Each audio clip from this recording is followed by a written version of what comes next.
In keeping with a new commitment to phrase things in a way that is more positive, more upbeat, and less divisive, I'm not going to do any jokes that involve politics.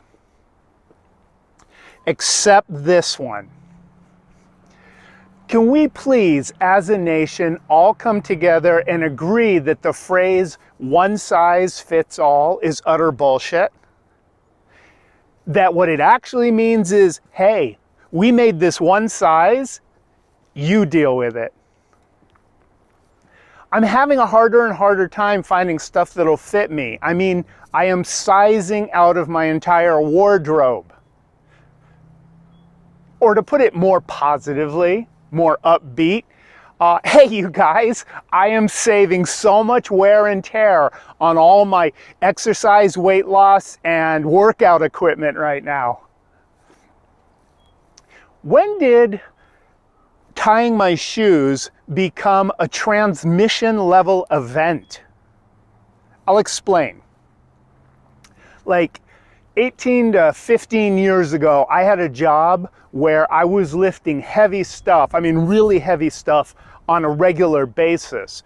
And one of the things that I lifted sometimes was a transmission, an automotive transmission.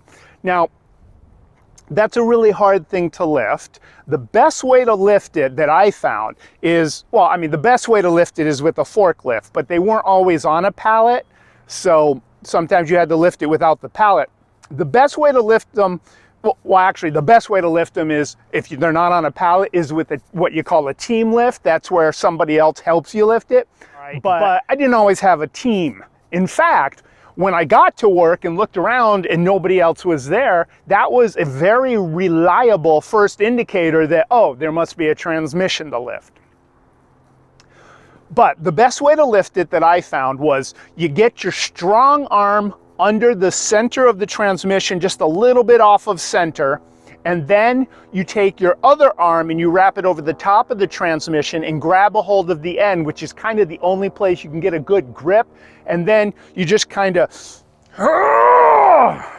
and then you carefully waddle it over to wherever you need to put it down. And again, you have to be really careful putting it down too, because otherwise you might damage the transmission, or more likely break the floor, or most likely absolutely destroy your foot.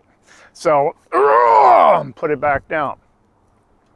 One thing that's really important when you're carrying a transmission or anything that heavy is to make sure your shoes are tied. So I got in the habit of checking regularly, and I can also say that word correctly, regularly, to make sure that my shoes were tied.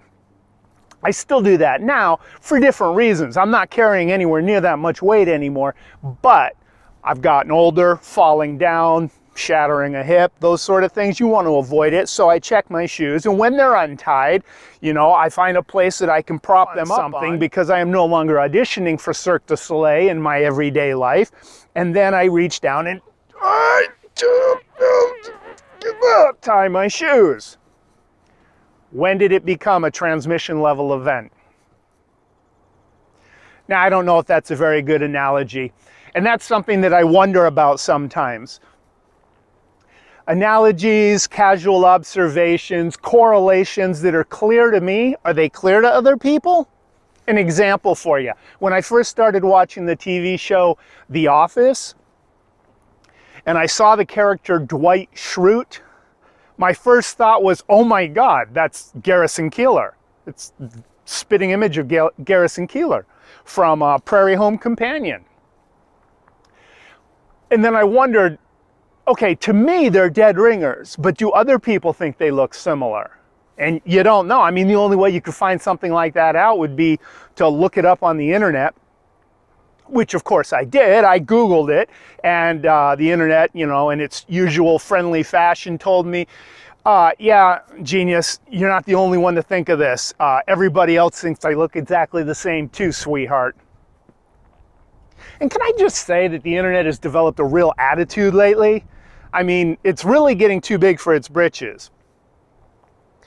I mean, Joe Rogan moved his podcast empire to Texas makes a couple comments during his podcast about how we need to make sure that we keep AI under control so that it doesn't come back and hurt us. And the internet takes over a satellite or a Jewish freeze ray or whatever it is and drops the temperature in Texas 70 degrees overnight. I mean, I haven't heard any confirmation of this, but I wouldn't be surprised if Joe Rogan got a phone call and a text message and an email simultaneously saying, "Is fear a factor now, Joseph?" I'm just saying. I probably should apologize to the 2,000 or 3,000 Americans who haven't seen an episode of The Office and therefore they don't know what Dwight Schrute looks like. Or to the 250 million Americans who don't listen to NPR and don't know who Garrison Keillor is or what he looks like. But that's kind of an easy problem to fix for the most part. If you've watched The Office but don't know what Garrison Keillor looks like, Garrison Keillor looks like Dwight Schrute, only a little bit older. He has basically the same taste in clothes, only it's pretty obvious he spends about 8 or 12 times as much on them.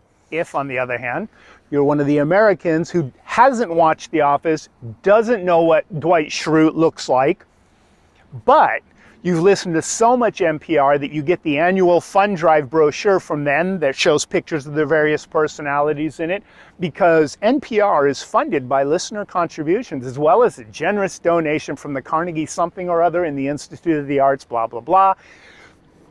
If you're one of those people, there again, Dwight Schrute looks like Garrison Keillor. As far as the people who have not seen The Office and who don't listen to NPR, I don't know what to tell you, but let's be honest. You're probably not watching this either. See you guys next time.